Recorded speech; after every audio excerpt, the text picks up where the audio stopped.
Hello and welcome to Phoenix study circle. आज हम modern history देखने वाले हैं। इस मॉडर्न हिस्ट्री में आज तक के संपूर्ण इतिहास को हम कवर करने का प्रयास करेंगे और देखने का प्रयास करेंगे कि इस दौरान जितने भी बड़ी महत्वपूर्ण घटना घटी है, जितने भी आंदोलन हुए हैं, वो संपूर्ण आंदोलन को भी इस वीडियो में देखने का प्रयास करेंगे। तो इससे पहले ये जानने की जरूरत है कि मॉडर्न इतिहास हमारे लिए क्यों महत्वपूर्ण है।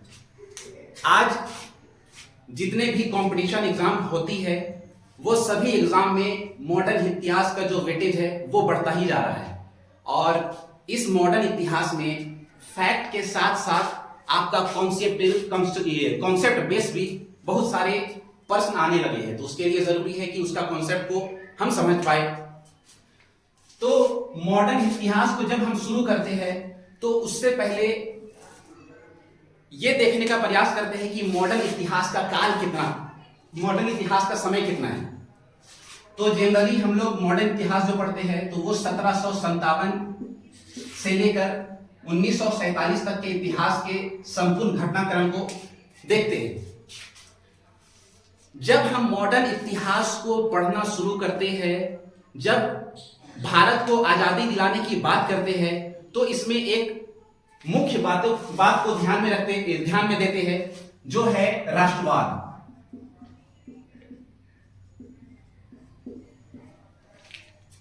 भारत में अब ये मॉडर्न इतिहास को आसानी से समझने के लिए हम इसे कुछ भागों में क्लासिफाइड कर देंगे। जैसे कि 1757 में प्लासी का युद्ध से लेकर 1857 की क्रांति तक, और दूसरे भाग को 1857 की क्रांति से शुरू करके 1885 के कांग्रेस की स्थापना के युग तक। अब है कि 1885 में जब कांग्रेस की स्थापना हो जाती है तो उसके आगे के कार्य से लेकर आगे की गांधी युग को जोड़ते हुए अब यहां पर ये जो टाइम पीरियड है, इसको समझने की बात है कि 1885 में ही वास्तविक रूप से आजादी के लिए काम करने की शुरुआत हुई थी, जिसमें 1885 से 1947 के युग को दो भागों में बांटते हैं। जिसमें 1885 से 1915 में जब गांधी जी अफ्रीका से वापस लौटते हैं, उस समय तक के काल को बांटा जाता है। और 1915 में जब गांधी युग की प्रारंभ 1915 में होती है, तो गांधी युग को समझने के लिए इसे हम तीन भाग में बांटते हैं, जिसमें से 1915 से 1922 के असहयोग आंदोलन तक, और 1922 में जब असहयोग आंदोलन की समाप्ति होती है तो वहां से विश्व युद्ध के दूसरे विश्व युद्ध के प्रारंभ होने तक के इतिहास को पढ़ेंगे। और तीसरा जो बंटवारा जो किए हैं 1939 के दूसरे विश्व युद्ध से लेकर भारत की आजादी अर्थात 1947 तक के इतिहास के संपूर्ण घटनाक्रम को पढ़ने का प्रयास करेंगे। अब जब भारत को आजादी मिल जाती है तो इसके सामने बहुत ही बड़ी चुनौती रहती है भारत के आगे के इतिहास को प्रारंभ करना, जिसमें से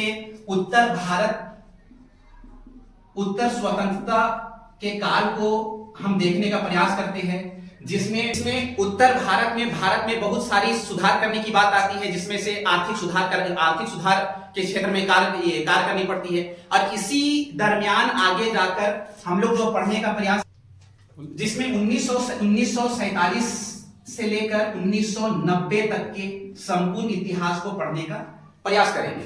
महत्वपूर्ण घटना कुछ है, जैसे कि इंडो चाइना वार, 1965 के इंडो पाक वार, उसके बाद 1971 में इंडो पाक वार होता है, जिसमें बांग्लादेश का फॉर्मेशन होता है 1971 में, और उससे लेकर आगे चलकर 1999 में कारगिल युद्ध हो जाता है। यहां तक के संपूर्ण इतिहास को पढ़ने का प्रयास करेंगे। साथ साथ आपका जो ताशकंद में समझौता हुई थी, और इसके साथ में भारत गुट निरपेक्ष नीति को अपनाने के लिए क्यों मजबूर हो गया, ये सभी घटनाओं को हम लोग समझने का प्रयास करेंगे। Thank you very much.